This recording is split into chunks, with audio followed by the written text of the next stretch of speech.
નમસ્કાર દર્શક મિત્રો, આપ જોઈ રહ્યા છો નિર્માણ ન્યૂઝ. બજેટ 2025-26ની આ વિશેષ રજૂઆત સાથે આપની સમક્ષ હું છું પ્રીતિ તિવારી.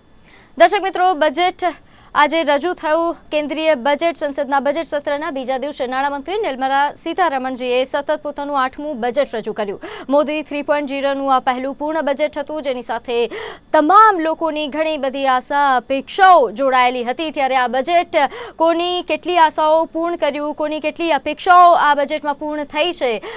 વડાપ્રધાન નરેન્દ્ર મોદીજીએ જ્યારે બજેટ રજૂ થયું તે પહેલાં જ કહ્યું કે આ બજેટ જ્ઞાનનું બજેટ છે. તો જ્ઞાન એટલે કે ગરીબ, યુવા, અન્નદાતા અને નારીઓ માટેનું બજેટ છે. તો ખરેખર શું આ બજેટ તેમના માટે સારું સાબિત થયું છે કે કેમ, તે આજે જાણીશું. આ બજેટથી કોને કેટલો લાભ થવાનો છે તે પણ સમજીશું. અને આ બધી ચર્ચા કરવા માટે આજે આપણી સાથે 4 મહેમાનો ઉપસ્થિત છે. મારી સાથે ભાજપથી નેતા મહાવીર જૈન, કોંગ્રેસથી નેતા ડોક્ટર નિકુલ પટેલ, સાથે જાણીતા એવા અર્થશાસ્ત્રી ડોક્ટર હિમાની બક્ષી અને સાથે જાણીતા એવા CA ઠક્કર જે આપણી સાથે ઉપસ્થિત છે. પહેલા તો આપ ચારેયનું નિર્માણ ન્યૂઝ પર સ્વાગત છે.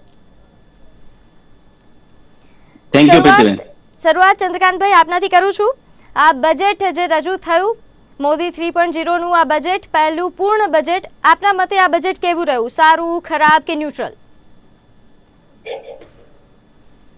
આ બજેટમાં મેઇન અપેક્ષાઓ કાલે વડાપ્રધાનશ્રીના સ્ટેટમેન્ટ દ્વારા અને જે રીતના ઇકોનોમીમાં સ્લો ડાઉન ચાલી રહ્યો હતો, એટલે ઇકોનોમીમાં બૂસ્ટ લાવવા માટે ક્રેડિટ અવેલેબલ રહે લોકો પાસે, એ માટે ટેક્સ રેટમાં ઘટાડો કરવાની શક્યતાઓ જે દેખાતી હતી, એમાં એક સારામાં સારો ફેરફાર કરી 12 લાખ રૂપિયા સુધી ટેક્સ એક્ઝમ્પશન અને સેલરીડ પીપલ માટે 12,75,000 સુધી ટેક્સ ન લાગે તેવી વ્યવસ્થા કરી.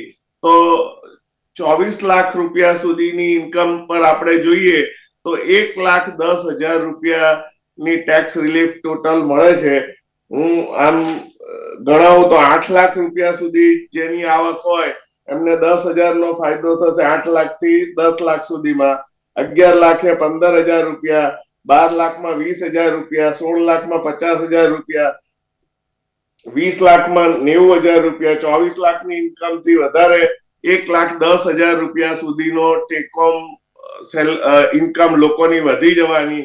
જે પૈસા લોકો ખર્ચશે તો જીડીપીમાં વધારો થઈ શકે, કન્ઝ્યુમર ડિમાન્ડ વધશે, તો જે અત્યારે રિસેશનરી ટ્રેન્ડ ચાલી રહ્યો છે તેમાં પણ ફરક દેખાશે. આશાઓ જોડાયેલી હતી એ પ્રકારનું આ બજેટ રહ્યું. 12 લાખ સુધીની આવક પર હવે કોઈ ટેક્સ નહીં લાગે, નાણામંત્રીનો આ માસ્ટર સ્ટ્રોક. હવે હિમાનીબેન, આમ તો બજેટને ઓફિશિયલી કોઈ પ્રકાર નથી, પરંતુ નેતાઓ અને વિશ્લેષણો દ્વારા દર વખતે બજેટને અલગ અલગ નામ આપવામાં આવે છે. ચૂંટણી સમયે બજેટ આવે તો આપણે ચુનાવી બજેટ કહીએ છીએ. જો ઉદ્યોગપતિઓને વધારે લાભ મળ્યો હોય તો પૂંજીપતિઓનું બજેટ કહેવામાં આવે છે. દર વખતે સત્તાપક્ષ એવો દાવો કરે કે અમે જે બજેટ રજૂ કર્યું એ ગરીબોનું બજેટ છે. આ વખતે વડાપ્રધાને અને નાણામંત્રીજીએ પણ કહ્યું કે આ જ્ઞાન બજેટ છે, ગરીબોનું, યુવાઓનું તેમજ અન્નદાતા એટલે કે ખેડૂતોનું અને મહિલાઓ માટેનું આ બજેટ છે. આપના મતે ખરેખર આ જ્ઞાનનું બજેટ રહ્યું? હું બે પાસા આ બાબતે જણાવીશ. સૌથી પહેલા હું તમારી સાથે એમ સહમત છું કે જ્યારે બજેટમાં અનાઉન્સમેન્ટ શરૂ થયા નિર્મલાજીના સ્પીચ સાથે, ત્યારે એમ લાગ્યું કે ખેડૂતોને પણ આવર્યા છે, નાના ઉદ્યોગોને પણ આવર્યા છે, મહિલાઓને પણ આવર્યા છે, યુવાનોને સ્કિલની સાથે. એટલે ક્યાંક એવું લાગે કે ગઈકાલે ઇકોનોમિક સર્વેમાં જે ચિંતાઓ રજૂ કરવામાં આવી હતી એની સાથે સાથે આ બજેટ ઇન સિંક છે. ચિંતા મને થોડીક થાય છે અને આઈ હોપ કે એ મારી ચિંતા ખોટી હોય કે જ્યારે સ્પીચ પત્યા પછી અમે બજેટના આંકડા લઈને બેસીએ ને કે ખર્ચ કેટલો વધ્યો ગયા વર્ષના કમ્પેરિઝનમાં ને આવક કેટલી વધી, તો ત્યારે મને એમ લાગે છે કે સ્ટિમ્યુલસ નથી. એટલે જો હું ટોટલ ખર્ચની વાત કરું તો ટોટલ ખર્ચ ગયા વર્ષના પ્રમાણમાં 7% વધ્યો છે અને આવક જે વધવાની બતાવી રહ્યા છે એ 10% વધવાની છે. એટલે નેટ સ્ટિમ્યુલસ તમને ના લાગે. એટલે એવું બની શકે કે રીઅલોકેશન ઓફ બજેટ હોય, કે જે પહેલા જ્યાં ખર્ચ થતા હતા એને બદલે હવે આ સ્પેસિફિક સેક્ટરમાં ખર્ચ કરવામાં આવે છે, એવું બની શકે. કારણ કે બીજું મુશ્કેલ એ પણ છે કે ગયા વર્ષે કેપિટલ એક્સપેન્ડિચરના જે પ્રોમિસીસ કરવામાં આવ્યા હતા એ અન્ય ઘણા બધા કારણોસર પૂરા નથી થઈ શક્યા. એટલે જ્યારે કેપિટલ એક્સપેન્ડિચર ઉપર ઝોક મૂકવામાં આવે ત્યારે એ તકલીફ ઊભી થાય કે એટલો વાયદો પૂરો ના થાય. ઇન ટર્મ્સ ઓફ કવરેજ, હા, બધા જ સેક્ટરને જ્યાં જરૂરી હતી ત્યાં આવરી લેવામાં આવ્યા છે, બહુ સારી વાત છે. ઇન્કમ ટેક્સને લઈને લોકો બહુ જ ખુશ છે. બસ એક નાનું કેવિયાટ હું એમાં એડ કરી દઉં કે જે ખરેખર કેટલા લોકો ઇન્કમ ટેક્સ પે કરે છે એનો જો આંકડો આપું તો લગભગ 8 કરોડ લોકોએ ઇન્કમ ટેક્સ રિટર્ન ફાઇલ કર્યું હતું. એમાંથી ટેક્સ ભરનારા માત્ર 2.8 કરોડ હતા. એટલે મધ્યમ વર્ગને આ 2.8 કરોડ લોકોને આ ઇન્કમ ટેક્સ નો ફાયદો થશે. પણ સરલીકરણની, ટીડીએસની પ્રોસિજર્સની જે બધી વાત કરવામાં આવી છે એ ચોક્કસ સારું છે. કેન્દ્ર સરકારને મને એવું લાગે છે કે જ્યાં ચેલેન્જ ઊભી થાય છે બજેટના આઉટકમ માટે, કે જ્યારે આમાંથી મોટાભાગની સ્કીમ હશે, તમે સ્પીચમાં પણ સાંભળ્યું હશે કે રાજ્યો સાથે કામ કરીશું, રાજ્યોને આમાં ઇન્વોલ્વ કરીશું. એટલે ઓબ્સ્ટેકલ ક્યાં ઊભો થાય કે ભારતમાં 60% ખર્ચની જવાબદારી રાજ્યો સરકારની છે. એટલે જ્યારે સેન્ટર એના તરફથી કમિટમેન્ટ કરે ઇન ધેર યુનિયન બજેટ, પણ જ્યારે અમલીકરણની વાત આવે ત્યારે સ્ટેટને સાથે રાખવો પડે છે. અને ત્યાં એ સ્ટિમ્યુલસ પછી વર્કઆઉટ નથી થતું. એટલે બજેટ સ્પીચમાં ચોક્કસ હું એવું માનું છું કે ત્રીજો ટર્મ હોય સરકારની એટલે અઘરી ટર્મ હોય, એટલે લોકોને સાથે આવરવા ખૂબ જરૂરી છે. અને એ કદાચ એમણે આ વખતે કરી આપ્યું છે. Thank you. મહાવીરભાઈ, બજેટમાં જે વાત થઈ કે ભાઈ ઇન્કમ ટેક્સમાં તો રાહત આપવામાં આવી છે, 12 લાખ સુધીની આવક હોય એમને ટેક્સ નહીં આપવો પડે. પરંતુ એ લોકોનું શું કે જેમને જે છેલ્લા ઘણા વર્ષથી 3 થી 4 લાખની આવકથી ઉપર ગયા જ નથી, જેમનું વેતન વધ્યું જ નથી, અને એવા યુવાઓ કે જેમને હજી ઇન્કમ આવવાની શરૂઆત જ નથી થઈ, જે હજુ બેરોજગારીની શ્રેણીમાં છે, તેના માટે શું આ બજેટમાં ફાળવવામાં આવ્યું? પ્રીતિબેન, સૌથી પહેલા તો હું એટલું જણાવીશ કે આ બજેટ આપણે નહીં માત્ર ગરીબ, યુવા, મહિલા અને સ્પેશિયલી તમે જાણી શકો છો કે મધ્યમ વર્ગને ટોટલી ફોકસ કરવામાં આવ્યું છે. એટલે મને એવું લાગે છે કે કોઈ પણ ક્ષેત્ર, આજે એફએમ જે ફાઇનાન્સ મિનિસ્ટર મેડમે કોઈ બી ક્ષેત્રને બાકી છોડ્યા નથી.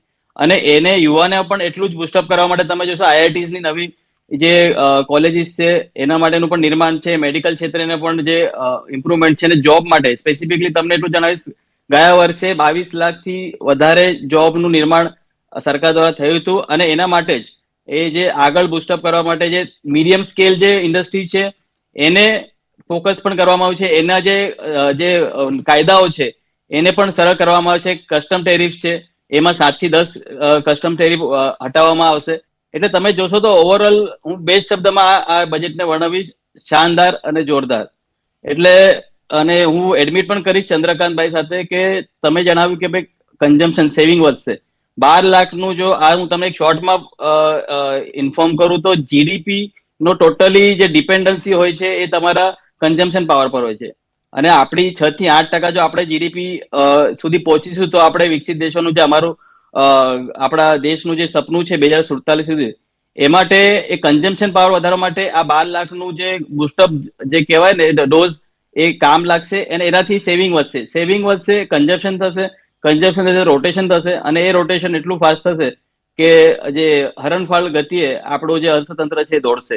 તો આ યુવાનું જે તમે કહો છો એમાં એ જ વસ્તુ કામ લાગશે કે જે જોબની ઓપોર્ચ્યુનિટીઝ છે ઓવરઓલ એ ખૂબ જ વધવાની છે, દરેક ક્ષેત્રમાં વધવાની છે. તો મારું એડમિટ એ જ છે કે આ હમણાં સુધીનું સૌથી બેસ્ટ હું કહી શકું કે મેડમે આપણે રજૂ કર્યું છે બજેટ. અને હિમાનીબેને જે કીધું કે કેપિટલ સ્પેન્ડિંગ, તમે જો આંકડાને જોશો તો 2022-23 ના વર્ષમાં 7.4 લાખ કરોડ કેપિટલ સ્પેન્ડિંગ હતી, પણ જે ગયા વર્ષે 24-25 ઇકોનોમિક સર્વે પ્રમાણે એ 11.4 હતું. એટલે તમે કેપિટલ સ્પેન્ડિંગમાં પણ એટલો જ વધારે થયો છે, બીકોઝ જીએસટી નું જે કલેક્શન છે એ આપણે જો એલોકેશન જોઈએ તો એમાં સૌથી વધારે કેપિટલ સ્પેન્ડિંગ એ ફાળવવામાં આવી છે. એટલે દરેક ક્ષેત્રમાં, અને મોદી સાહેબે તરત જ મેડમને આપ્યું છે કે દરેક જગ્યાથી એમને બિદરાવવામાં આવે છે કે ખરેખર આ બજેટ એક અલગ રીતે તરી આવશે અને આગળ જે અર્થતંત્ર છે એને ખૂબ જ હરણફાળ ગતિએ જે વિશ્વ સ્તરે આપણું નામ બોલે છે એને હજુ ખૂબ આગળ વધારશે. વખતે વિપક્ષ દ્વારા એવો આક્ષેપ થતો હોય છે બજેટ સમયે કે આ તો ઉદ્યોગપતિઓનું પૂંજીપતિઓનું બજેટ છે. આ વખતે પણ શું આવા જ આક્ષેપો થશે? ભારતીય જનતા પાર્ટીની સરકાર કેન્દ્રમાં 2014 થી છે અને જ્યારે બી કેન્દ્રીય બજેટ આવે તો દરેક લોકો એવું કહે છે કે મોદી સરકારનું બજેટ છે અને માનનીય વડાપ્રધાન ખૂબ જ દીર્ઘદ્રષ્ટા અને સારા પોલિસી મેકર્સ છે. એ રીતના લોકોને એક આંકડાઓની માયાજાળમાં વ્યસ્ત કરવામાં આવે છે. આજનું જે બજેટ છે એ તમે જોઈ શકો છો કે જે રીતના શરૂઆત થઈ બજેટની, એમાં ખેડૂતોને પ્રાધાન્ય આપવાની સાથે બિહારને જે સેન્ટર ઓફ ગ્રેવિટી એટલે કે દેશના ખેતીવાડીમાં ત્યાં બધું ફોકસ્ડ કરીને કરવાનો જે સરકારનો જે નિર્ણય છે દર્શાવે છે કે 2024ના જે પરિણામો છે એ કેટલાક ભારતીય જનતા પાર્ટીને તકલીફદાયક હતા અને એમણે જે ખેડૂતોની આવક ડબલ કરવાના જે વાયદા ખાસા સમય પહેલા આપ્યા હતા એ કદાચ ધીરે ધીરે એમને આ વખતે જે રીતના ખેડૂતોના આંદોલન થયા અને બિહાર એટલે કે જે રીતના જેડીયુના સપોર્ટથી સરકાર બની રહી છે તો એમને મજબૂરીની અંદર આ કદમ ઉઠાવવો પડ્યો હોય એવું સ્પષ્ટ સંકેત મને તો પ્રાથમિક દ્રષ્ટિએ દેખાય છે. બીજું, નિર્મલા સીતારમણજી સતત 8મી વખત બજેટ રજૂ કરી રહ્યા છે અને આ વખતે એમને 12 લાખની જોગવાઈ કરી. મારા જે પેનલ મેમ્બર છે એમણે ખૂબ સરસ વાત કરી કે 2.8 કરોડ લોકોને એની અંદર જે બી લાભ થશે ઇટ ઇઝ વેલકમ, કારણ કે જ્યારે બી ઇન્કમ ટેક્સ લેબમાં શું કહેવાય કે કોઈ છૂટછાટ આપવામાં આવે છે તેની સીધી અસર લોકોને થતી હોય છે.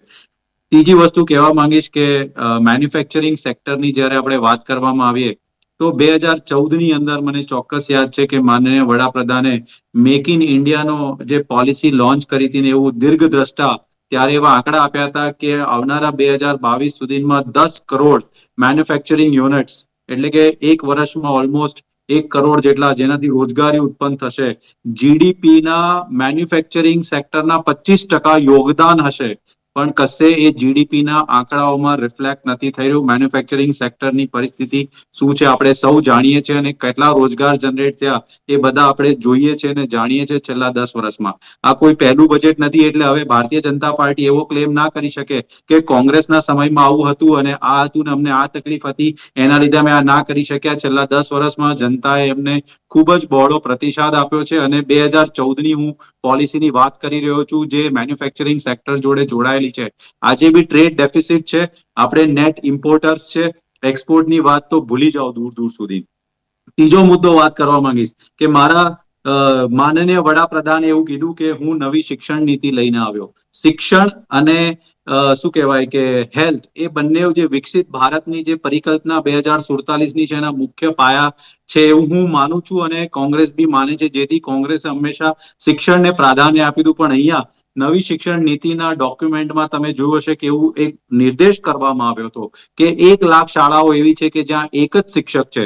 શું એ શિક્ષકોની ભરતી પ્રક્રિયામાં કોઈ પણ જાતના કાર્યક્રમ કે કાર્ય કરવામાં આવ્યા? હાલમાં જ ડેટા પબ્લિશ થયા છે, એની અંદર ડેટા બતાવે છે કે એ આંકડો હવે વધી ગયો છે. તો ગુણવત્તાસભર શિક્ષણ આપણે નહીં મેળવી શકીએ તો આપણે જે વિકસિત ભારતની પરિકલ્પના છે કેવી રીતના અચીવ કરીશું એ બી એક સવાલ છે. બીજો મુદ્દો એવું કહીશ કે 2047માં જો આપણે વિકસિત ભારતની પરિકલ્પના અચીવ કરવી પડશે તો આજથી નેક્સ્ટ 10 વર્ષ સુધી 8%ના જીડીપી દરે આપણે ગ્રો થવું પડશે, પરંતુ 8%ની સરકાર પોતે 6.4% એસ્ટિમેટ મારે છે અને હાલમાં તમે જુઓ તો જીડીપી નો દર જે છે 5.4% છે. એટલે કે જે એસ્ટિમેટેડ છે એના કરતા ખૂબ જ નીચલા સ્તરે છે.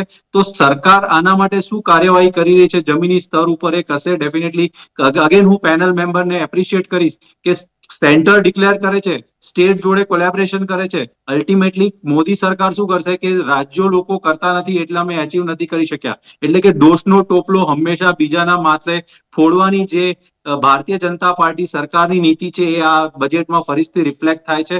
જો ખરેખર જીડીપી નો ગ્રોથ કરવો હોય અને ખરેખર જો તમારે મોંઘવારીને બધામાં કાબુ રાખવો હોય તો મારા દ્રષ્ટિએ સૌથી પહેલો જે કામ છે ડોલર ઇન્ડેક્સ તમે આજે જુઓ કે લાઈફ ટાઈમ લો છે. એ લાઈફ ટાઈમ લો ના લીધે પરિસ્થિતિ શું ઉદ્ભવી રહી છે કે તમારા શું કહેવાય કે ઇમ્પોર્ટ્સ મોંઘા થયા છે, તમારા હોલસેલ જે પ્રાઇસની અંદર જે ડીઝલ પેટ્રોલ પ્રોડક્ટ છે એના લીધે મોંઘવારી વધી છે એના લીધે ઇન્ફ્લેશન વધ્યા છે, એના લીધે રિઝર્વ બેંક ઓફ ઇન્ડિયા પોતે કોઈ પણ જાતના ઇન્ટરેસ્ટ રેટ ઘટાડી નથી શકી રહ્યા. તો ઘણા બધા પેરામીટર્સ છે જ્યાં સરકારની નિષ્ફળતાઓ આંખે ઉડીને વળગી રહી છે. અમે તો એટલું જ કહીએ છીએ કે જો ખરેખર તમે વિકસિત ભારતની પરિકલ્પના કરી રહ્યા હોય તો એને ગ્રાઉન્ડ રિયાલિટી પર ઇમ્પ્લિમેન્ટેશન લેવલ સુધી લાવવાનો પ્રયત્ન કરો. બાકી મેક ઇન ઇન્ડિયાની વાતો કરતી આ સરકાર આજે બી હજી એના જે ટાર્ગેટ છે એ 2022 પતી ગયું છે પણ એચીવ નથી કરી શકી. શું આ જ પરિકલ્પનાઓ લઈને એ લોકો આગળ વધી રહ્યા છે? ચંદ્રકાંતભાઈ, આપે જે વાત કરી કે ઇન્કમ ટેક્સમાં તો રાહત મળે એના કારણે હવે લોકોના હાથમાં થોડા ઘણા પૈસા બચશે, ખાસ કરીને જે મિડલ ક્લાસ આવતા તમામ લોકો છે. એ ઉપરાંત પોઝિટિવ પોઈન્ટની સાથે આ બજેટમાં તમારા મતે એ કયા નેગેટિવ પોઈન્ટ પણ રહ્યા, અથવા તો જે પોઝિટિવ છે પરંતુ એનું ઇમ્પ્લિમેન્ટેશન થવું કેટલું જરૂરી છે, કઈ કઈ બાબતોનું સૌથી વધારે? પોઝિટિવ પોઈન્ટની રીતે આપણે કહું કે આ મિડલ ક્લાસને ને એ લોકોને બેનિફિટ થશે with the reduction in the taxes, પણ એની સાથે સાથે કોર્પોરેટ ટેક્સમાં મેન્યુફેક્ચરિંગ કંપનીઓ માટે જે અત્યારે બહુ જ રિસેશનરી ટ્રેન્ડ ભોગવી રહી છે, અને તમે જ્યારે મેક ઇન ઇન્ડિયાની વાત કરતા હો તો સ્ટાર્ટઅપ માટે અને નવું મેન્યુફેક્ચરિંગ માટે જો ટેક્સના રેટ ઘટાડવામાં આવે, જે એક્સપેક્ટેશન હતી અને ફિક્કી અને સીઆઈઆઈ દ્વારા અને ચેમ્બર ઓફ કોમર્સ દ્વારા તથા આઈસીઆઈ દ્વારા એમના રિપ્રેઝન્ટેશન પણ કરવામાં આવેલા કે જો આ દરમાં ઘટાડો કરવામાં આવે તો જે રિસેશનરી ટ્રેન્ડ છે અને જે મેન્યુફેક્ચરિંગ સેક્ટર જે રોજગારી પૂરી પાડે છે એમને જો રાહત મળશે તો જીડીપી નો ગ્રોથ બી સારો વધશે અને એમ્પ્લોયમેન્ટ ઓપોર્ચ્યુનિટી પણ વધશે. તો આ એક સેક્ટર ઉપર એમણે કામ કરવાની જરૂર હતી જે અત્યારે દેખાઈ નથી. બિલકુલ, એટલે રોજગારી જ્યાંથી ઉત્પન્ન થવી જતી હતી એમને એટલું બધું પ્રોત્સાહન નથી મળ્યું. આ ઉપરાંત હિમાનીબેન, તમારા મતે સેક્ટર વાઇઝ જો આપણે જઈએ તો આ બજેટમાં કયા કયા સેક્ટર સૌથી વધારે હાઇલાઇટ થયા, કોને વધારે લાભ થયો કયા સેક્ટરને, અને કયા સેક્ટર છૂટી રહ્યા છે આપના મતે? જે સેક્ટરને જે મળ્યું છે એની જો વાત કરું તો રૂરલ માં આ વખતે ઘણું વધારે અલોકેશન્સ આપણને દેખાય. એટલે સામાન્યમાં હું નથી જતી, જેમ કે પેન્શન, ડિફેન્સ એ બધામાં માર્જિનલી ઉપર ગયું જ છે, પણ એગ્રીકલ્ચરમાં સિગ્નિફિકન્ટ એક્સપેન્ડિચર તમને દેખા. ધારો કે ગયા વખતનું જે રિવાઇઝડ એસ્ટિમેટ હતું તો એમાં 14 લાખ કરોડથી અત્યારે સીધું આપણે 17 લાખ કરોડ ઉપર પહોંચ્યા છે, જેમાં તમને એકદમ સિગ્નિફિકન્ટ વધારો દેખાય. અર્બન ડેવલપમેન્ટમાં અને સોશિયલ સેક્ટરમાં ઇન જનરલ આપણે જોવા જઈએ, વિચ ઇન્ક્લુડ્સ હેલ્થ કેર અને એજ્યુકેશન, અર્બન ડેવલપમેન્ટમાં આ વખતે સિગ્નિફિકન્ટ ઉમેરો થયો છે. બીજું જે આપણને જોવા મળે ને કે એમણે થોડું ઘણું લોંગ ક્યાંક દેખાય, જેમ કે રિન્યુએબલ એનર્જી ઉપર ભાર મૂક્યો છે અને સ્કિલ બિલ્ડિંગમાં ઉપર ભાર મૂક્યો છે. એટલે એ થોડું એક લોંગ ટર્મ વિઝન દેખાય. ને બહુ નાની નાની સરસ સ્કીમ્સ, જાણે એમને સમજ પડી હોય કે ભાઈ સેકન્ડરી એજ્યુકેશન શાળાઓ છે તો એમાંથી એ સુધી પહોંચવા માટેના રસ્તાઓની મુશ્કેલી પડે છે, તો એની વાત કરી છે. પોષણની વાત કરી છે. પણ જેમ કે તમે કીધું કે શું મિસ થઈ ગયું છે, તો મને છે ને ક્યારેક કન્સિસ્ટન્સી મિસિંગ લાગે કોઈક સમયે, કોઈક એક સ્પેસિફિક આસ્પેક્ટમાં. જેમ કે એક સમય એવો હતો કે આપણે સ્માર્ટ સિટીની બહુ જ વાત કરી અને હવે માત્ર આપણે એગ્રીગેટ અર્બન ડેવલપમેન્ટની વાત કરીએ છીએ. અને સ્માર્ટ સિટી સ્પીચમાં પણ નથી દેખાતું કે તમને સિગ્નિફિકન્ટ બજેટરી અલોકેશન પણ ના દેખાય. 2 વર્ષ પહેલા આપણે મિલેટ આખું શરૂ કર્યું અને જ્યારે મિલેટની વાત કરીએ ત્યારે જ અમને એમ હતું કે ભાઈ એડિબલ ઓઇલ મોંઘું થઈ રહ્યું છે, દાળ, તુવેરની દાળ છે, મગની દાળ છે, એ મોંઘી થઈ રહી છે. Pulses, although we are largest producer, પણ આપણે પલ્સીસનું પણ ઇમ્પોર્ટ એટલું જ વધારે કરવું પડે છે આપણા કન્ઝમ્પશનને કારણે. તો ત્યારે જ અમને એમ થતું કે મિલેટ અત્યારે ચિંતા ન કરો, પહેલા બેઝિક પલ્સીસની ચિંતા કરો. એટલે એકાદ વર્ષ મિલેટ બહુ ચાલ્યું, એના ઉપર રિસર્ચ ફંડિંગ બહુ થયા અને હવે અત્યારે આપણે પલ્સીસની વાત કરવા પર આવ્યા છે. એટલે ક્યારેક શું થાય કે આમ બીત ગઈ બાત ગઈ જેવું બજેટમાં ના ચાલે. તમે કોઈ એક સ્કીમ અનાઉન્સ કરો છો તો તમારે એને 4-5 વર્ષ સુધી કન્સિસ્ટન્ટલી એને પ્રાયોરિટીમાં રાખવી પડે જો તમારે એ લેવલના રિફોર્મ્સ કે એ લેવલનું આઉટપુટ જોઈતું હોય તો. એટલે એ કન્સિસ્ટન્સીનો મને ક્યારેક અભાવ લાગે આ બજેટમાં, કે હવે મને કેમ જૂનું જેમ કે આ વખતે એમએસએમઈને પ્રાધાન્ય આપ્યું છે અને આઈ એમ હેપી કે લાર્જ ઇન્ડસ્ટ્રીઝને બહુ મહત્વ આપ્યા કરતા એમણે નાના ઉદ્યોગોને મહત્વ આપ્યું છે. પણ ત્યારે પછી ક્યાંય આપણને એમ લાગે કે તો મેક ઇન ઇન્ડિયા ને બધું ક્યાં ગયું, એટલે એવા નાના નાના લાગે. પણ ઓવરઓલ તમને એમ લાગે કે હા, બોટમ ઓફ પિરામિડ અને મિડલ લેવલને આવર્યું છે ઓવરઓલ જો જોવા જાવ તો આ વખતે. અજય નિકુલભાઈ આક્ષેપ કર્યો કે ભાઈ બિહારને પ્રાધાન્ય વધારે મળ્યું આ બજેટમાં, તો એની પ્રતિક્રિયા આપશો. અને સાથે સાથે મને એ પણ જાણવું છે કે ગુજરાતના લોકોની જે આશાઓ હતી એ આ બજેટમાં કેટલી પૂરી થઈ, ખાસ કરીને ગુજરાતથી હીરા ઉદ્યોગ ઘણી બધી આશાઓ અને અપેક્ષાઓ રાખીને બેઠું હતું, એમને શું મળ્યું? પ્રીતિબેન, હું એટલું જણાવીશ કે મારા પેનલ મિત્ર નિકુંજભાઈની જે વાતો છે હતાશા અને નિરાશા સિવાય કઈ દેખાઈ નથી રહ્યું. કારણ કે એમણે જે બિહારનું વાત કરી, તો હું એટલું કહીશ કે જે 12 લાખની એક્ઝેમ્પશન સ્કીમ છે ખાલી એ ફક્ત બિહાર માટે એનાઉન્સ નથી થઈ, એ આખા દેશના લોકો માટે એનાઉન્સ થઈ છે. મોબાઈલ સસ્તો થયો છે, બેટરી સસ્તી થઈ છે, એ ફક્ત બિહાર માટે નથી થઈ, એ આખા દેશ માટે થઈ છે. ઇલેક્ટ્રિક વ્હીકલ કાર છે, એ ફક્ત બિહાર માટે નથી થઈ.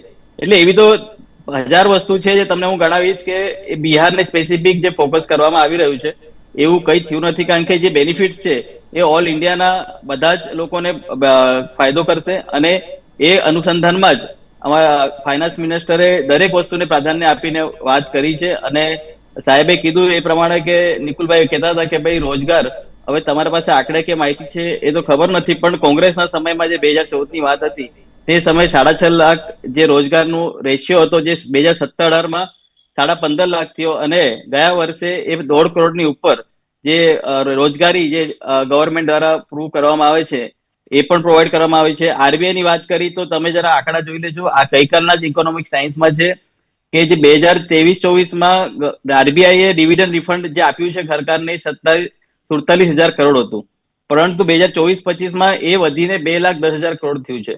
એટલે ક્યાં ને ક્યાંક આપણે સમજવું પડશે કે ભાઈ ગ્રાઉન્ડ રિયાલિટી પણ એટલી જ આગળ વધી રહી છે.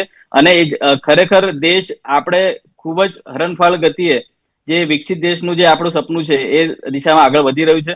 અને જે ચંદ્રકાંતભાઈએ પણ કીધું કે આપણે જે ઇન્ડસ્ટ્રી છે, સ્મોલ ઇન્ડસ્ટ્રી છે, એને પણ તમે જે સ્ટાર્ટઅપ ઇન્ડિયાની તમે જો વાત કરું, મેડમે એ જ એનાઉન્સમેન્ટ કરી કે 5 વર્ષ સુધી સ્ટાર્ટઅપ જે નવા રહેશે એના માટે પણ જે રિલેક્સેશન પ્રોવાઈડ કર્યા છે.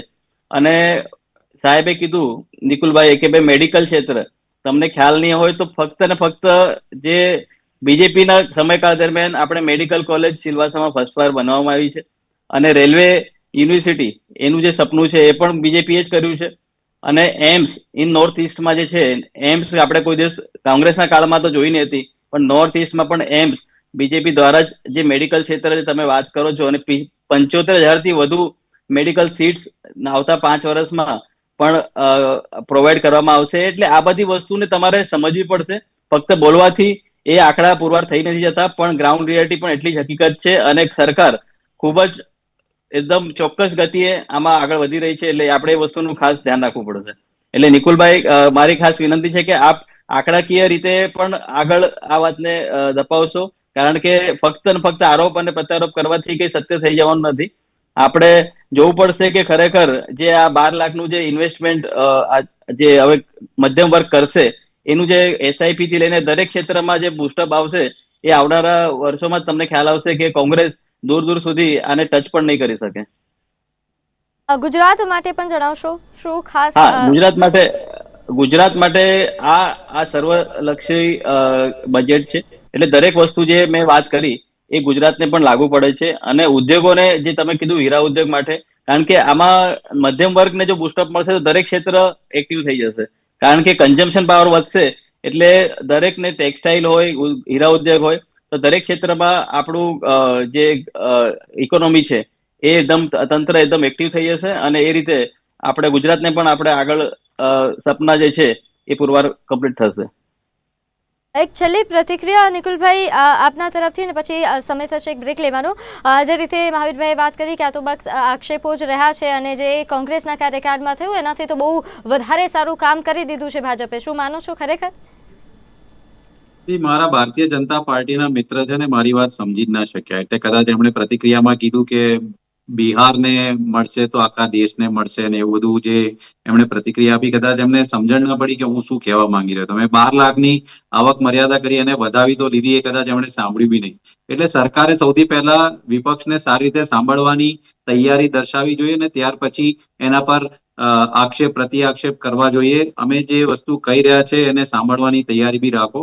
બીજી વસ્તુ કહીશ કે નો ડાઉટ તમે જે બી કરી રહ્યા છો બધું અમે જ્યાં યોગ્ય લાગે ત્યાં અમે અમારા સૂચન આપીએ છીએ, એનાથી કોઈ વિરોધ કરીએ છીએ એવું નથી. અમે બી દેશના નાગરિક છે અને ટેક્સ બી ભરીએ છીએ. ટેક્સ ભરીએ છીએ તો અમારો અધિકાર છે સરકારને સવાલ પૂછવાનો, અને એની અંદર ખામી હોય ને તો અમારે એનો કહેવાનો બી અમારો અધિકાર છે. એટલે તમે સમજાવવાનો પ્રયત્ન ના કરો કે તમે શું કરી રહ્યા છો કે અમારે શું કરવાનું. અમે જે કહી રહ્યા છીએ તમે સાંભળો તો બી બહુ થઈ ગયું.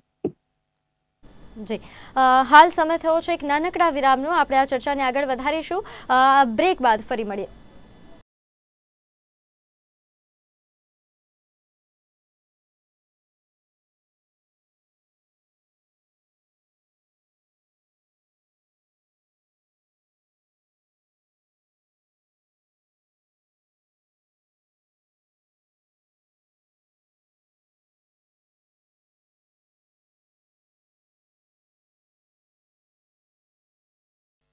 નમસ્કાર દર્શક મિત્રો, વિરામ બાદ આપનું સ્વાગત છે. નિર્મલા સીતારમણજી આજે જે કેન્દ્રીય બજેટ રજૂ કર્યું તેના પર આપણે ચર્ચા કરી રહ્યા છીએ, અને આ ચર્ચા કરવા માટે મારી સાથે 4 મહેમાનો જોડાયેલા છે. મારી સાથે જાણીતા એવા અર્થશાસ્ત્રી ડૉક્ટર હિમાની બક્ષી છે, સાથે જાણીતા એવા CA CK ઠક્કરજી, ભાજપથી નેતા મહાવીર જૈન, કોંગ્રેસથી નેતા ડૉક્ટર નિકુલ પટેલ. આપણે ચર્ચાને આગળ વધારીએ. હિમાનીજી, આપની પાસે આવું છું કે જે ડાયરેક્ટ ટેક્સની વાત થઈ કે ચલો ભાઈ એમાં તો રાહત મળી, પરંતુ હજુ પણ જે કારણ કે 5 થી 12 લાખ જેમનો પગાર હોય ને એવા લોકોની સંખ્યા તો ખૂબ ઓછી છે. જે એનાથી નીચે જેમનો પગાર ખૂબ સામાન્ય છે, 2-3 લાખ છે, 4 લાખ છે, એમનું પ્રમાણ વધારે છે. એમને ભલે એ તો પહેલાંથી ટેક્સ તો નહોતા જ ભરતા, ડાયરેક્ટ જે ઇન્કમ ટેક્સ ભરવાનો હતો, પરંતુ એમની પાસેથી જે અલગ અલગ ઇનડાયરેક્ટ ટેક્સ વસૂલવામાં આવતો હતો એમાં તો કોઈ ખાસ ફેરફાર નથી, રાઈટ? એમાં એવું છે કે ઇનડાયરેક્ટ ટેક્સમાં GST એ બજેટનો ભાગ નથી હવે. એટલે GST કાઉન્સિલ હોય અને એ ફાઇનાન્સ મિનિસ્ટર અને બીજા બધા જ રાજ્યોના ફાઇનાન્સ મિનિસ્ટર ભેગા થઈને નક્કી કરે. એટલે સેન્ટર અને બધા સ્ટેટ્સ ભેગા થઈને GST નો દર નક્કી કરે. એ દર વખતે જ્યારે GST કાઉન્સિલ થાય ત્યારે બને. એટલે એ યુનિયન બજેટનો ભાગ ના હોય.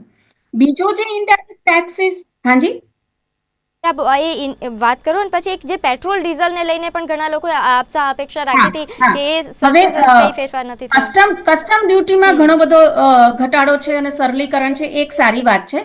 જે પેટ્રોલ અને ડીઝલમાં આપણે એક્સાઇઝ ડ્યુટી ઘટાડાનું વિચારતા હતા, તો મને એવું લાગે છે કે ગયા વર્ષના અંદાજે જ્યારે ટેક્સની આવક જોઈએ છે તો સરકારે ધારી આવક મેળવી નથી. અને પેટ્રોલ અને ડીઝલ ઉપર જે અત્યારે એક્સાઇઝ ડ્યુટી છે એની ઉપર ઘણો બધો દારોમદાર છે, માટે કદાચ નહીં ઘટાડ્યું હોય. અને એને GSTમાં લાવવાની જે ચર્ચા વિચારણાઓ ઘણા સમયથી ચાલે છે, પણ ઘણા બધા રાજ્યો અત્યારે એને માટે અગ્રી નથી કરતા, કારણ કે રાજ્ય માટે પેટ્રોલ અને ડીઝલ એ એક જ વસ્તુ એવું છે. ધારો કે ગુજરાતની વાત કરું તો આપણે લીકર બેન છે, એટલે આપણે એ પણ એક્સાઇઝ ડ્યુટી કમાતા નથી. તો GST પછીનો જે આપણી પાસે મહત્વનો ટેક્સ રેવન્યુ જે આપણા હાથમાં છે એ વેલ્યુ એડેડ ટેક્સ પેટ્રોલ અને ડીઝલ ઉપર છે. એટલે હજુ એ મંત્રણાઓ ઘણા સમયથી ચાલે છે, પણ રાજ્યો અગ્રી નથી કરતા એ વેટને જવા દઈ અને GSTમાં મર્જ કરવા માટે. અને બાકી જે કેન્દ્ર સરકારના હાથમાં છે એ કસ્ટમ ડ્યુટી, જેમાં એણે ઘણો બધો ફેરફાર અને સરલીકરણ કર્યું છે, ખાસ કરીને મેડિસિનને લઈને. એટલે એની ઉપર અને મને જે એક વસ્તુ ગમી કે જે વચ્ચે આત્મનિર્ભરના નામે લોકોને એવી સમજ ઊભી થઈ હતી કે કદાચ આપણે ઇમ્પોર્ટ ઉપર બેન મૂકી રહ્યા છે, થોડો ઘણો ચાઇનાના ઇમ્પોર્ટ્સને આપણે બહુ કોમ્પ્લિકેટેડ બનાવીને જે મોંઘું થયું હતું, તો એની સામે કમસે કમ આ વખતે એક પ્રોસેસમાં સરલીકરણ લાવી રહ્યા છે. ને કસ્ટમ ડ્યુટી ખાસ કરીને દવાઓ અને અમુક પ્રકારના ઇનપુટ કે જે કદાચ આપણા પ્રોડક્શનને ખાસ કરીને જરૂર હતી, તો એ ક્યાંક એ ઉદ્યોગોનું સરકારે સાંભળ્યું છે આ વખતે એવું લાગે. ચંદ્રકાંતભાઈ, આ વખતે જે મધ્યમ વર્ગ માટેનું આખું બજેટ વધારે રહ્યું, કારણ કે 13 થી વધુ કંઈક જાહેરાતો જે ડાયરેક્ટ મધ્યમ વર્ગને લાગુ પડે છે તેવા પ્રકારની થઈ. હવે જે વાત હતી જે જ્ઞાન બજેટમાં મહિલાઓ માટે અને વૃદ્ધો માટે પણ એક વાત હતી. આ બજેટમાં આપના મતે જે વૃદ્ધો માટે જાહેરાતો થઈ છે એ કેટલી સરાહનીય છે? મહિલાઓ માટે તો જે ટેક્સ સ્લેબમાં ફરક આવ્યો એ મહિલા અને પુરુષો બંને માટે છે, એટલે એ રીતે મહિલાઓને ફાયદો થશે. કોઈ સ્પેસિફિક પ્રોવિઝન મહિલાઓ માટેનું નથી. વૃદ્ધો માટે એવો એક પ્રોવિઝન કરવામાં આવ્યું કે જે એમની ઇન્ટરેસ્ટની આવક એફડી માંથી ને એ હતી, એમાં 50,000 રૂપિયાથી વધારે ઇન્કમ એ લોકો કમાય ત્યારે તેના ઉપર TDS કાપવામાં આવતો હતો. એ 50,000ની જે લિમિટ હતી એ 1 લાખ રૂપિયા કરવામાં આવી. એવી રીતે ભાડાની આવક હોય કોઈને પણ, તો ભાડાની આવક ઉપર જે પેલા 2,40,000 રૂપિયા ઉપર TDS કપાતો હતો એ હવે 6 લાખ રૂપિયા ઉપર TDS કપાશે. તો આ બે ફેરફાર એવા છે કે જે સિનિયર સિટીઝન અને મહિલા બંને, જો કોઈ આના માલિક હોય તો મકાનના માલિક હોય ને ભાડાની આવક હોય, અથવા એમને ઇન્ટરેસ્ટની આવક હોય અને સિનિયર સિટીઝન હોય, તો એ રીતનો બેનિફિટ એમને થશે કે જેથી TDS ઓછો કપાશે તો રિફંડ લેવા નહીં જવું પડે. ઉપરાંત નિકુલભાઈ, આપે આમ તો બજેટ, કારણ કે વિપક્ષમાં છો એટલે હંમેશા સકારાત્મક બાબતો તમે નહીં જ કહો બજેટ માટે, તેમ છતાં આ વખતે તમામ લોકો ખુશ છે. નથી લાગતું કે જે આશાઓ હતી ભલે 100% નહીં પરંતુ 70% તો બધાની ફૂલફિલ થઈ ગઈ? વિપક્ષમાં હોઈએ તો વખાણ જે વસ્તુના કર્યા છે, પરંતુ જ્યાં સરકારની ત્રુટીઓ હોય એ બી અમારે દર્શાવવાની જવાબદારી છે. મારા મિત્ર હમણાં બોલી રહ્યા હતા કે 75,000 મેડિકલ સીટ્સના વધારાઓ થશે. એ વધારા પ્રાઇવેટ સેક્ટર વાળા કરશે કે સરકાર પોતે કરશે? આત્મનિર્ભર બનવાનો મતલબ એ નથી કે એજ્યુકેશનમાં બી લોકોએ આત્મનિર્ભર જ બનવું. આ જે નીતિ છે ખૂબ જ દયનીય નીતિ છે, જે અમે એનો સખત વિરોધ કરીએ છીએ. સરકાર છેલ્લા 11 વર્ષમાં એવું ઘણી વાર કીધું હતું કે અમે બધાને ઘરનું ઘર 2022 સુધીમાં આપી દઈશું. કેટલા લોકોના થયા? હજી સુધી પરિપૂર્ણ થયું છે? તો એ ધ્યાન દોરવાનું કામ અમે કરીએ છીએ. સરકારે એવું કીધું હતું કે 2025 સુધીમાં 5 ટ્રિલિયનની ઇકોનોમી થઈ જશે. થઈ નથી થઈ નથી. તો એ બધી વસ્તુ અમારે ધ્યાન દોરવાની હોય બેન, સરકાર જયારે કામ ના કરતી હોય ને ત્યારે. બીજી ઘણી વસ્તુ કહેવા માંગીશ કે તમે GST ની વાત કરતા હતા. GST નો સરકાર 2017માં કાયદો લાવ્યો. શું ટ્રિબ્યુનલની સ્થાપના થઈ ગઈ? એના જે ટેક્સ, એના જે કોમ્પ્લિકેશન્સ છે એને સોલ્વ કરવાના જે પદ્ધતિ છે એમાં કોઈ જાતના સરકારે આગેવાની લઈને કામગીરી કરી? ખાલી થોપી દેવાનું કામ સરકાર કરે છે, અને થોપી દીધા પછી લોકોને તકલીફ પડે છે. તકલીફની જે વેદના છે એ વેદનાને વાચા આપવાનું કામ વિપક્ષ તરીકે અમારું છે, ને અમે બહુ સારી રીતે કરીએ છીએ.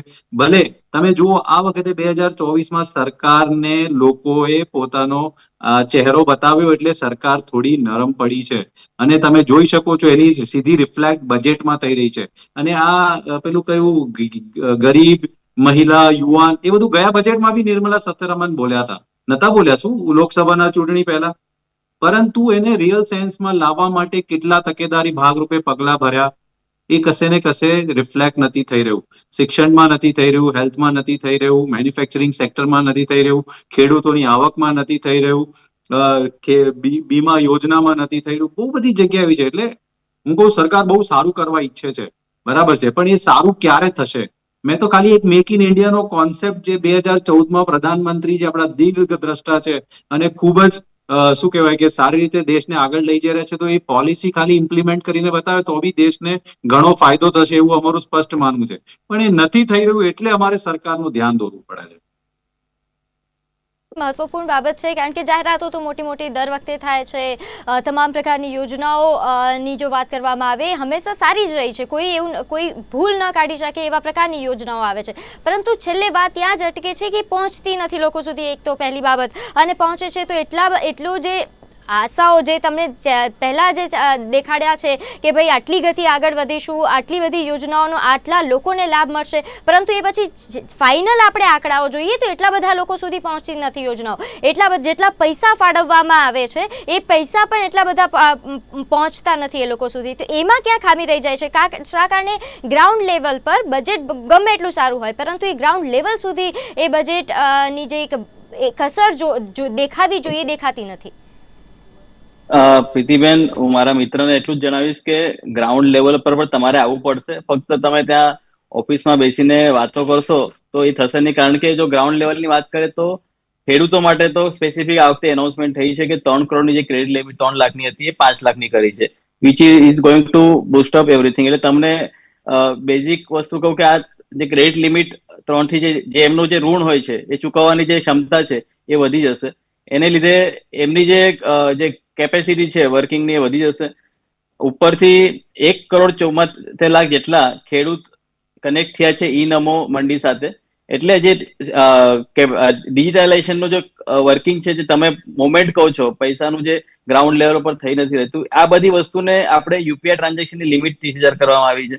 એટલે તમારે એ વસ્તુને ધીરે વસ્તુ એટલી બધી દરેક જગ્યાથી કનેક્ટ કરવામાં આવે છે કે આપણું જે અર્થતંત્ર છે એને કેવી રીતે આપણે એક્ટિવલી વર્કઆઉટ કરીએ, એના માટેનું આ એક ખરેખર સરસ બજેટ છે. ને ઉપરાંત સાહેબે કીધું કે મેડિકલ છે, મેડિકલમાં મેં ઓલરેડી જણાવી દીધું તમને.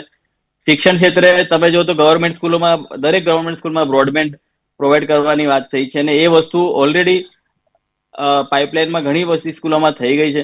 ઉપરાંત આપણા દરેક ગવર્મેન્ટ સ્કૂલોમાં જે ઇન્ડિયન લેંગ્વેજ છે, ભારતીય જે લેંગ્વેજ છે, જે ક્ષેત્રની લેંગ્વેજ છે, એને પણ પ્રાધાન્ય આપવામાં આવ્યું છે. તો આ બધા જે ન્યૂ આઈઆઈટીઝનું નિર્માણ થવાનું છે, તો આ બધી વસ્તુ એ જ દર્શાવે છે કે આવનાર ભવિષ્યમાં, અને એ નિર્માણ થશે એટલે નિર્માણ થયા છે. તમે લાસ્ટ 10 વર્ષના આંકડા કાઢશો અને એની પહેલાના 10 વર્ષના આંકડા જે કોંગ્રેસના છે એમાં જમીન આસમાનનો ફરક છે. એટલે નિકુલભાઈ, ફક્ત તમે જે કહો છો વાતો કરવી તો પડશે જ, 100% કરવી પડશે, પણ એના સાથે આંકડા અને રિઝલ્ટ પણ જોવું પડશે. અને જીએસટી ની વાત કરી મેડમે, ખરેખર સારું કીધું કે જીએસટી નું કનેક્શન રાજ્ય સાથે હોય છે ને, એટલે જ બજેટમાં આપણે એને કનેક્ટ નથી કરતા. પણ જીએસટી નું જે કલેક્શન છે એ તમે ચેક કરશો નિકુલભાઈ તો તમને ખ્યાલ આવશે. એને લીધે કેપિટલ એક્સપેન્ડિચર થી લઈને દરેક ક્ષેત્રમાં એનું જે ફાળવીકરણ છે અને એ અમાઉન્ટ દિવસે ને દિવસે એનું કલેક્શન, જે કોંગ્રેસ સરકાર વિચારી પણ નહીં શકતી હતી એટલું ગવર્મેન્ટ પાસે, અને એટલા માટે રાજકીય ખાતનું જે આપણે ગયા વર્ષે 4.6 હતું, એની પહેલા વર્ષે 6% હતું, જે હમણાં 4.4 નો ટાર્ગેટ છે. એટલે એ ખાદ્ય પણ આપણે પૂરી રહ્યા છે. એટલે ગ્રાઉન્ડ લેવલ પર બધું કામ થઈ જ રહ્યું છે, ફક્ત ચશ્મા ઉતારીને જોવાની વાત છે. એટલે આપ ચશ્મા ઉતારશો, મને લાગે છે ક્લિયર પિક્ચર ક્રિસ્ટલ દેખાશે તમને. પ્રતિક્રિયા ઇન્કમ ટેક્સ બિલ જે હવે આગામી સપ્તાહમાં રજૂ થવાનું છે એના પર પણ લેવી છે, કારણ કે 63-64 વર્ષ જૂનું આ બિલ છે. એમાં જે ફેરફાર, આમ તો ઘણા સમયથી વાત થતી હતી અને આખરે આ ફેરફારની વાત છે, તેના પર આપની પ્રતિક્રિયા આપશો કે જો નવું ઇન્કમ ટેક્સ બિલ પર જ્યારે ચર્ચા થવાની છે એમાં શું ફેરફાર હોઈ શકે, શું ફાયદા થઈ શકે? એક વાઇલ્ડ સ્પેક્યુલેશન એવી ચાલે છે કે કદાચ એવું બની શકે કે આ ઓલ્ડ અને ન્યૂ રેજિમ જે બંને અત્યારે ચાલુ રાખી છે એના બદલે હવે કદાચ આવતા ફાઇનાન્શિયલ યરથી એક જ બની જાય, ને જે આટલા બધા એક્ઝમ્પશન્સ છે, જે ટેક્સ ભરનાર વ્યક્તિ માટે પણ ઘણું કોમ્પ્લિકેટેડ છે, અને એને કારણે બ્લેક ઇન્કમ જનરેશન કે ઇન્કમ હાઇડિંગ પણ વધી રહ્યું હોય, એટલે એ આખું કાઢી શકીએ. જે ઘણા સમયથી અમે એક અર્થશાસ્ત્રના પોઈન્ટ ઓફ વ્યૂથી વિચારતા આવીએ છીએ ને જે નથી થઈ શક્યું, એ ઇન્ક્રીઝ ઇન ટેક્સ બેઝ, કે એવું જો પ્રમાણ કરવામાં આવે કે માત્ર સેલરીડ નહીં પણ જે પ્રોફેશનલ્સ છે એ લોકો પણ આમાં બહુ સરળતાથી આવી જાય ને એના બધા ડિફરન્સીસ બધા જતા રહે, એ તો છે ને કદાચ સેલરીડ અત્યારે જો તમને બહુ ઓછો આંકડો દેખાય છે એના કરતાં જો ઇન્કમ ટેક્સ ભરનારનો આંકડો વધી જાય, અને એમાં કેવું થાય છે કે લગભગ 25-30 લાખથી ઉપરના પછી હોય તો તમારી 40 લાખ આવક હોય કે 22 લાખ આવક હોય, તમારો ટેક્સ સ્લેબ કે રેટ એક જ રહેતો હતો ગયા વર્ષ સુધી. એ બધું જો જતું રહ્યું અને ખરા અર્થમાં પ્રોગ્રેસિવ ટેક્સ સ્ટ્રક્ચર બને અને નંબર ઓફ ટેક્સ પેયર વધે તો પર માથા દીઠ ટેક્સનું બર્ડન ઘટી શકે. એટલે એવું અમે વિચારે કે સૌથી પહેલા તો ટેક્સ બેઝ વધારે, એટલે કેવી રીતે અલગ અલગ આવકના સોર્સિસને પણ આવક ઇન્કમ ટેક્સની હેઠળ લાવવામાં આવે. અને બીજું એ કે એ કદાચ એવું બની શકે કે આ જૂની અને નવી રેજીમ બધું મર્જ થઈ જાય અને એક બહુ જ simple flat single tax structure રહે. અને ત્રીજું જે મને લાગે છે કે જે ઘણા સમયથી થોડો ઘણો પ્રયત્ન કરતા આવ્યા છે, વિન્ડો ક્લિયરન્સ અને માત્ર ઓનલાઈન સ્ક્રુટિની, એટલે મને નથી ખબર પડતી કે કોણ મારું ઇન્કમ ટેક્સનું સ્ક્રુટિની કરે છે, એટલે એના માટે કારણે કરપ્શનના દર પણ ઘણા ઘટી શકે. તો કદાચ એ તરફ હજુ બીજો પ્રયાણ થાય, નામ એક ક્લિક કરીને હું મારું ઇન્કમ ટેક્સ મારું ક્લિયર થઈ જાય, કારણ કે હવે પોસિબલ છે. પાન કાર્ડ, આધાર કાર્ડ, બેંક બધું લિંક ઓલરેડી થઈ ચૂક્યા છે, એટલે એને માટેનું જરૂરી ઇન્ફ્રાસ્ટ્રક્ચર જે આપણી પાસે ફાઇનાન્શિયલ અને બેન્કિંગ હોવું જોઈએ એ થઈ ચૂક્યું છે. એટલે એ કદાચ થઈ શકે ને કદાચ એવું બને કે કેશ ટ્રાન્ઝેક્શન્સને ઘટાડવા માટેના પણ કોઈક પ્રોવિઝન્સ આની અંદર એ લોકો લાવી શકે. ભાઈ, આપના મતે ઇન્કમ ટેક્સ બિલ જે હવે જેમાં ફેરફારની આગામી સપ્તાહથી શરૂઆત થશે, તો આપના મતે એ કેટલી જરૂરિયાત હતી આમાં ફેરફારની, નવા ઇન્કમ ટેક્સ બિલ લાવવાની કેટલી જરૂરિયાત હતી? અને એમાં એવી વાત છે કે સરળતા આવશે, હવે જે નવું બિલ બને તો એમાં એ પહેલાંના બિલ કરતાં થોડી વધારે સરળ રીતે લોકો સમજી શકે એવા પ્રકારનું હશે, તો એની કેટલી જરૂરિયાત હતી આપના મતે? ઇન્કમ ટેક્સ નો કાયદો 1961 પહેલા 1922 નો કાયદો હતો, એ પછી 1961 નો કાયદો આવ્યો. ઘણા વર્ષથી એકનો એક કાયદો ચાલી રહ્યો, એમેન્ડમેન્ટ તો એમાં પણ ઘણા આવ્યા છે. આપણા ત્યાં એક જો સૌથી મોટી કોઈ પણ ટેક્સ સિસ્ટમમાં પ્રોબ્લેમ હોય ને તો એ કન્સિસ્ટન્સી નો પ્રોબ્લેમ છે, સ્ટેબિલિટી નો પ્રોબ્લેમ છે અને ઇમ્પ્લિમેન્ટેશન નો પ્રોબ્લેમ છે. કન્સિસ્ટન્સી એટલે તમે એક કાયદાને આજે લાવ્યા, કાલે એમાં ઘણા ફેરફારો કરીને તમે એ કાયદાનું જે સ્વરૂપ હોય આખું જ બદલી નાખો, એમાં એટલા બધા કોમ્પ્લિકેશન્સ કરીને મૂકી દો કે કાયદાનો જે હેતુ હતો એ હેતુ જ મરી જાય. સ્ટેબિલિટીની એ રીતે જરૂર છે કે આજે ડિવિડન્ડ ડિસ્ટ્રીબ્યુશન ટેક્સ મને સારો લાગે છે, એટલે એક જ જગ્યાએથી કલેક્શન કરવાનું, જે કંપની ડિવિડન્ડ ડિક્લેર કરે ત્યાંથી મેં પૈસા લઈ લીધા, સરકારે કંપની પાસેથી તો ટેક્સ લીધો, પછી ડિવિડન્ડ ઉપર બી ટેક્સ લેવો છે, તો instead of going to the share holders આપણે કંપની પાસેથી ટેક્સ લઈ લઈએ. પછી પાછો એક અધિકારી આવે અને ફાઇનાન્સ મિનિસ્ટરને કહે કે હવે આપણને આમાં 18.5% ટેક્સ મળે છે, જે લોકો 30% ટેક્સ ભરે છે એ લોકોને ડિવિડન્ડ જતું હોય તો એમાં આપણને નુકસાન થાય છે, તો આપણે પાછું એમાં ફેરફાર કરીએ. એટલે દિલ્હીથી દૌલતાબાદ, દૌલતાબાદથી દિલ્હી, આવી જે ટેક્સ નીતિ છે ને, જે સ્ટેબલ કેપિટલ ગેઇન એસટીટી તમે લીધો પછી તમારે લોંગ ટર્મ કેપિટલ ગેઇન એક્ઝેમ્પ્ટ હતો શેર્સમાં, પણ પછી લોકોને પાછું અધિકારીઓ કહેવા મળ્યા કે ના ના, તો લોંગ ટર્મમાં બહુ પૈસા કમાય છે, એટલે આપણે એસટીટી લઈએ અને લોંગ ટર્મ પર ટેક્સ પણ લઈએ. તો આ જે દિલ્હીથી દૌલતાબાદની નીતિને તમે ચેન્જ નહીં કરો ને તો સ્ટેબિલિટી વગર એફડીઆઈ જે ફોરેનમાં જે ઇન્વેસ્ટમેન્ટ આવે છે એ લોકો પહેલું એ ફેક્ટર જુએ છે કે what is the stability in the law, what are the factors which says that there is a ease of doing business. તો ઇઝ ઓફ ડુઈંગ બિઝનેસની રીતે બી આપણે જોઈએ તો જે આ ફેસલેસ એસેસમેન્ટની વાત ચાલે છે, બહુ જ સારી સ્કીમ છે, નરેન્દ્રભાઈનો ડ્રીમ પ્રોજેક્ટ. એના માટેનું જે માળખું હસમુખભાઈ અડિયા જે આપણા ગુજરાતના છે એમણે કર્યું અને બહુ જ સારું માળખું તૈયાર કર્યું, પણ પછી ઇમ્પ્લિમેન્ટેશનની વાત આવી તો અધિકારીઓએ ગાંડાની જેમ એસેસમેન્ટ કર્યા છે, લોકોએ પોર્ટલ પર જવાબ આપ્યા, પોર્ટલ પર જવાબ પડ્યા, એની એકનોલેજમેન્ટ એસએસસી પાસે છે, તો પણ કોઈ પણ વિગત ફાઇલ કરી નથી, કરીને 300 કરોડ એડિશન, 400 કરોડના એડિશન. એકલા ગુજરાતમાં 2 વર્ષ પહેલા 400 કરોડના એડિશન વાળા 100 થી વધારે કેસ હતા અને બધી મેટર ગુજરાત હાઈકોર્ટમાં ગઈ, તો ઓનરેબલ ગુજરાત હાઈકોર્ટના જજ એટલા બધા ચીડાઈ ગયા અને એમણે કહ્યું કે આ કઈ રીતનું વાતાવરણ ચાલી રહ્યું છે કે જ્યાં લોકોએ જવાબો ફાઇલ કર્યા છે અને છતાં આવા એસેસમેન્ટ થાય છે. તો ઇમ્પ્લિમેન્ટેશન એ એટલું જ ઇમ્પોર્ટન્ટ છે, અને એ જો અધિકારીઓ આવા ખોટા એસેસમેન્ટ કરતા હોય તો એમની સામે પણ પનિટિવ એક્શન લેવાવા જોઈએ. જે સરકાર, કોઈ પણ સરકાર હોય, હું કોઈ કયા પક્ષની સરકાર છે એની વાત નથી કરતો, કોઈ પણ સરકાર અધિકારીઓ પર ખોટું કામ કરવાના પનિટિવ એક્શન નથી લઈ શકતી, જેનો ભોગ એસએસસીએ અને પ્રજાએ બનવું પડે છે. અને જ્યારે એને લિટિગેશનમાં જવું પડે તો અત્યારે લિટિગેશનની કોસ્ટ કેટલી વધી ગઈ છે. તો આ બધી વસ્તુને પહેલી પ્રાધાન્ય આપવાની જરૂર છે કે તમે જે કઈ કાયદા ઘડો એનું ઇમ્પ્લિમેન્ટેશન સારી રીતે કેવી રીતે થાય અને અધિકારીઓ પોતાના મનસ્વી રીતે એનું અમલીકરણ ન કરે એ જોવાની પણ સરકારની ફરજ છે. પ્રતિક્રિયા ઇન્કમ ટેક્સ બિલ ને લઈને, અને ખાસ કરીને શું હેતુ છે આ બિલમાં ફેરફાર માટે સરકારનો? હું ડેફિનેટલી પ્રીતિબેન એડમિટ કરીશ હિમાનીબેન સાથે કે એમણે જે કીધું કે જે ટેક્સ રેજિમ છે ને એક લાઇનઅપ કરીને એક ટેક્સ સેટ સુધી જે આપણે આગળ વધવાની વાત છે, જેનાથી જે સ્મૂધન ઇન્ડસ્ટ્રી અને જે અર્થતંત્ર છે, ઇકોનોમીને જે સ્મૂધન કરવાનું કામ છે એક ટેક્સ સેટ કરે છે. અને ચંદ્રકાંતભાઈએ પણ કીધું તો હું બંનેની વાતમાં પૂરેપૂરો સમજ નથી. એનું રીઝન છે કે આપણે એટલું પણ જોવું પડશે કે ફેસલેસ એસેસમેન્ટ લાવ્યા એના પછી કઈ પણ જે એસેસમેન્ટ થયા છે એમાં કદાચ જો એડિશન થયા છે ખોટા, એના માટે વિવાદ છે વિશ્વાસ સ્કીમ પણ લાવી છે.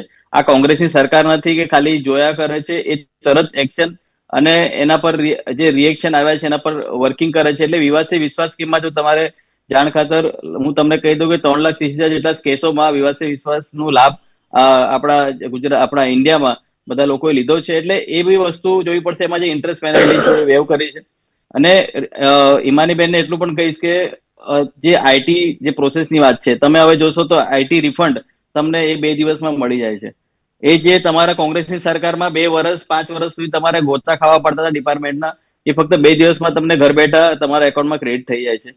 તો આને કમ્પ્લાયન્સીસનું છે, સ્ક્રુટિનીનું કમ્પ્લાયન્સીસનું પણ તમે મેડમે જે એનાઉન્સમેન્ટ પણ કર્યું કે 5 વર્ષ સુધી તમે જે પાછલા અપડેટેડ આઈટીઆર પણ ભરી શકશો.